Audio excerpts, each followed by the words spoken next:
डर का माहौल बहुत था, मौत सामने थी। मैंने भी अपना मोबाइल निकाला, मेरी 2 बेटियां हैं, मैंने बोला मैं लास्ट मंजिल में अपनी बेटियों से बात करूं। बदकिस्मती से मेरे फ़ोन में नेटवर्क नहीं था। हर किसी को यही था, वो लक्की ने भी बोला मेरे भैया मेरे बच्चे को बचाओ। तो सबके वहाँ पे चीख पुकार था और सबके वहाँ पे जितने भी लोग थे सब में डर माहौल बना हुआ था। फांसी दे दो, हमारे सामने लाओ, मैं दूंगा उसको फांसी, मैं दूंगा, मैं उसको फांसी दूंगा। हर एक बच्चा आप देखोगे शर्मिंदा है इस वाक़े से, क्योंकि ये दहशतगर्दी है और इस दहशतगर्दी की जितनी भी मजम्मत की जाए बहुत कम है। कल से हम खाना नहीं खा रहे, कल से हम चाय नहीं पी रहे और ये हम दिल से नजाकत शाह जिन्होंने 11 लोगों को अपनी सूझबूझ से बचा लिया। इन 11 लोगों में छत्तीसगढ़ के बीजेपी युवा मोर्चा के नेता अरविंद अग्रवाल और उनका परिवार भी शामिल था। अरविंद ने सोशल मीडिया पर नजाकत के साथ कुछ तस्वीरें शेयर की हैं। लिखा है, आपने अपनी जान दांव पर लगाकर हमारी जान बचाई, हम नजाकत भाई का एहसान कभी नहीं चुका पाए। में जब हम पहुंचे लगभग 12 बजे थे, फिर हम अंदर गए ग्राउंड में, उन्होंने वहां पे मैगीज वगैरह भी खाई, घूमे। तब तक फोटोग्राफी हो रहा था, मुझे लगता है 2 बजे थे या 1:30 बजे था, ऐसे ही कुछ टाइम था। तो यहाँ तक कि जो लक्की भाई है वो, मतलब मैं उसको भाई समझता हूँ, मेरा बड़ा भाई है। मैं उसके पास गया, मैंने उसको बोला घोड़े वाले बोल रहे हैं लेट हो गया, चलो चलते हैं। उसने बोला नजाकत इतने दूर हम आए हैं तो थोड़ा हम पूरा फोटोग्राफी कर लें फिर हम चलेंगे। तो तब तक उसी दौरान हम बात ही कर रहे थे, उसी दौरान 1-2 फायर हुए। तो उसने मुझे पूछा, लकी ने बोला ये क्या आवाज आ रही है? मुझे समझ नहीं आया, मैंने बोला पता नहीं पटाखे फूट रहे हैं क्या है। मैंने उसको बोला ये पटाखे बच्चे फोड़ रहे होंगे। फायरिंग और बढ़ी, फायरिंग और होने लगी। तो फायरिंग जब होने लगी तो फिर उसने फिर पूछा, मैंने बोला भैया मुझे नहीं पता है ये क्या हो रहा है। तो इतने में 1-2 हजार से ज्यादा भी टूरिस्ट हो सकते हैं उसमें, मिनी स्विट्जरलैंड में, बाइसरन में। तो सब हलचल मच गई और सब लोग नीचे जमीन पे लेट गए। और उसी दौरान लकी का बेटा लेके मैं भी नीचे लेट गया और टीटू की बेटी लेके, 2 बच्चों को लेके मैं भी नीचे लेट गया। और जब फायरिंग बढ़ते बढ़ते जिप लाइन की तरफ बढ़ी तो मैंने पीछे से एक जाली नेट कटा हुआ था और वहीं से मैं लकी को लेके, उसकी बेटी को लेके, ये टीटू की बेटी को, लकी के बेटे को लेके मैं वहां से और अपने जो बाकी साथी थे उनको लेके वहां से निकल गया। और भागते भागते मैं पहलगाम पहुंच गया। पहलगाम में उनको इनोवा में बिठाया और होटल लेके गया, जिसमें उनके 2 साथी पीछे थे। उनको ये टीटू की वाइफ, उसको भी जाके फिर मैंने लाया। और शुक्र है अल्लाह का, सही सलामत जो हमारे गेस्ट थे 11 के 11 सही सलामत मैंने पहलगाम तक पहुंचाए। माहौल बहुत था, मौत सामने थी। मैंने भी अपना मोबाइल निकाला, मेरी 2 बेटियां हैं, मैंने बोला मैं लास्ट मंजिल में अपनी बेटियों से बात करूं। तो बदकिस्मती से मेरे फ़ोन में नेटवर्क नहीं था और मैं, मतलब उस टाइम यही था कि हर किसी को यही था। वो लक्की ने भी बोला मेरे भैया मेरे बच्चे को बचाओ। तो सबके वहाँ पे चीख पुकार था और सबके वहाँ पे जितने भी लोग थे सब में डर माहौल बना हुआ था। हमें यही फील हो रहा था कि अगर हमें गोली लग जाए, मैंने उनको सीने के साथ लगाया था, तो इनको बच्चों को कुछ नहीं होना चाहिए। शुभम की पत्नी हमारे साथ है, आप क्या बोलना चाहती हैं? आप अपने हिसाब से बताएं, क्या कहना चाहती हैं देश से, क्या भीतर है, क्या महसूस? मेरे को बस एक ही पॉइंट पे बात करनी है और एक ही चीज़ बोलनी है कि जो फैमिलीज़ वहाँ बच के गई वो शुभम की वजह से बच के गई हैं। जो घर वाले अपने घर जाके बोल पाए कि हम उस अटैक से एस्केप करके आए हैं, वो शुभम की वजह से बच के गए हैं। तो शुभम को शहीद का दर्जा मिलना चाहिए। उसने इस देश के कुछ लोगों को, कुछ ही लोग बच पाए, उनको बचाया है अगर, तो उसी वजह से, क्योंकि he was shot dead first. उसको शहीद का दर्जा मिलना ही चाहिए।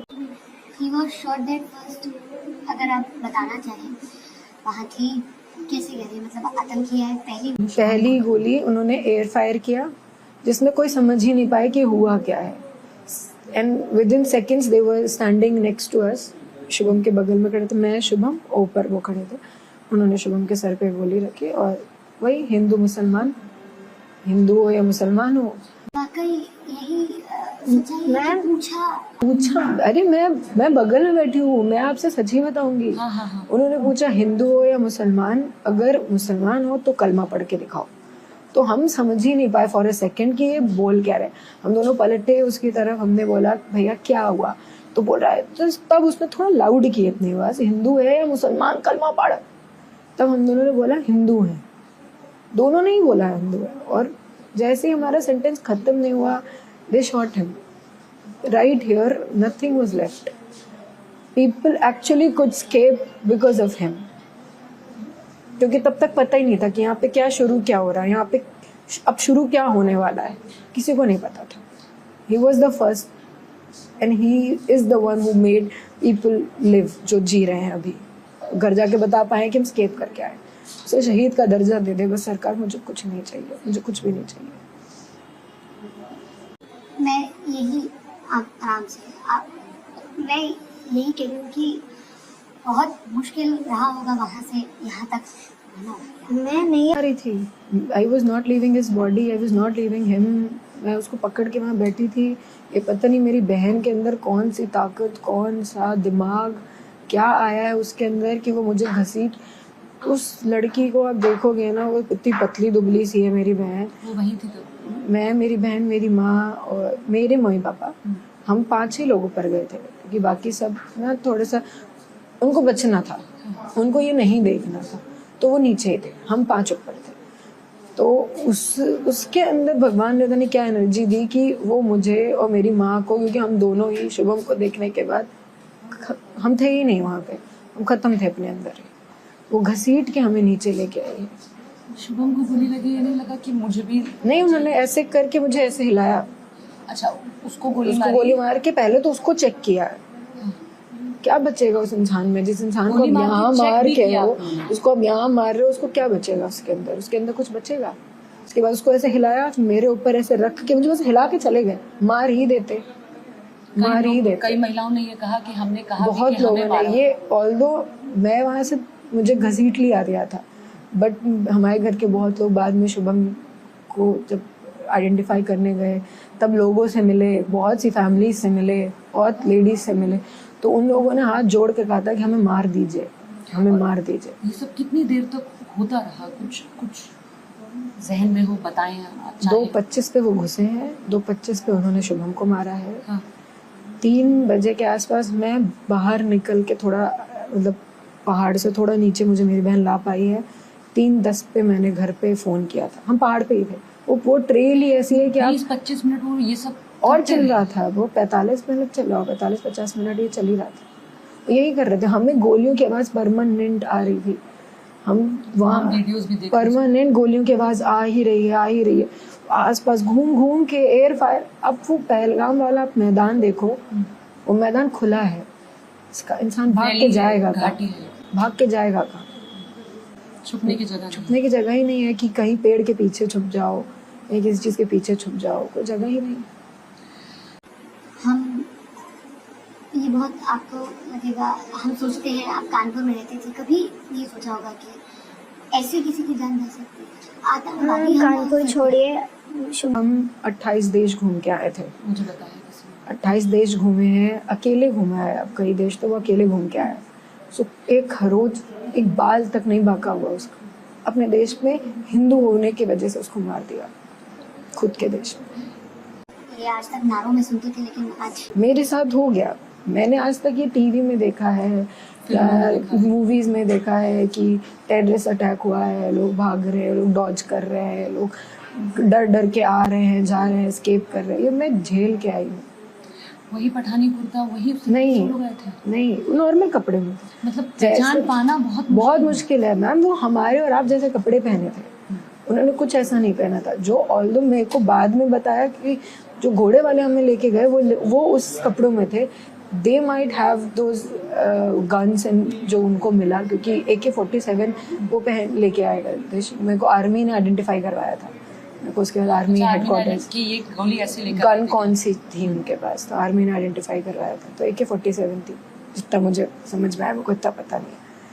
तो कहाँ से आई उनके पास? अगर वो वहाँ पे बैठे हैं पब्लिक के बीच में तो उनको किसी ने दी ही होगी ना लाके। रेकी वगैरह की होगी उन्होंने पहले। अब ये तो बिल्कुल एक्चुअली ठीक बात है। ये वहाँ की लोकल फॉल्ट है कि आप पता ही नहीं कर पाए कि आपके यहाँ पे क्या क्या होने वाला है। आप इतनी सेंसिटिव एरिया है कश्मीर, वहाँ पे आप पता ही नहीं कर पाए कि आपके यहाँ पे इतना बड़ा कांड होने वाला है। एक वीडियो बहुत सोशल मीडिया पे चल रहा है, आप लोग सब एक रूम में बैठे हुए हैं और उनो enjoy खेल कर रहे रहे हैं।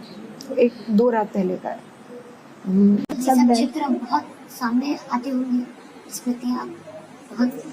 मेरी शादी को 2 महीने हुए हैं। बिल्कुल, ये बहुत मैं सबसे हृदय शुभम विदारक को ये जानते है। हुए मेरे को 6 महीने हुए हैं। मेरे में बहुत कुछ आता है, सिर्फ उन्होंने ही, मेरे में बहुत कुछ आता है। मैंने बहुत कुछ देख लिया। आपके ससुर भी बहुत इस वक्त डिस्टर्ब हैं। मेरे उनका एक अकेला बेटा था, वो बहुत परेशान है। मेरी पूरी फैमिली, वो एक अकेला इकलौता और सबसे लाडला। मैंने आज तक शुभम को बिना स्माइल के नहीं देखा। वो हम उनकी वीडियोस में भी देख बिना स्माइल के मैंने उस लड़के को देखा ही नहीं। खुद हंसता, दुनिया को सबको हंसाता, मेरे को हमेशा हंसाता रहता था। पूरी फैमिली ये सब बहुत परेशान है मैम, सब बहुत परेशान है। आखिरी चीज, आप शहीद का दर्जा चाह रही हैं, बिल्कुल मिलना चाहिए। जो सिनेरियो आप बता रही हैं, आगे जब हमारे साथ कोई ऐसी घटना हो जाती है तो हम ये सोचते हैं कि अब ये लॉ बुझनी नहीं चाहिए। शुभम को भूलना नहीं चाहिए किसी हाँ। को। शुभम को कोई भूल नहीं सकता।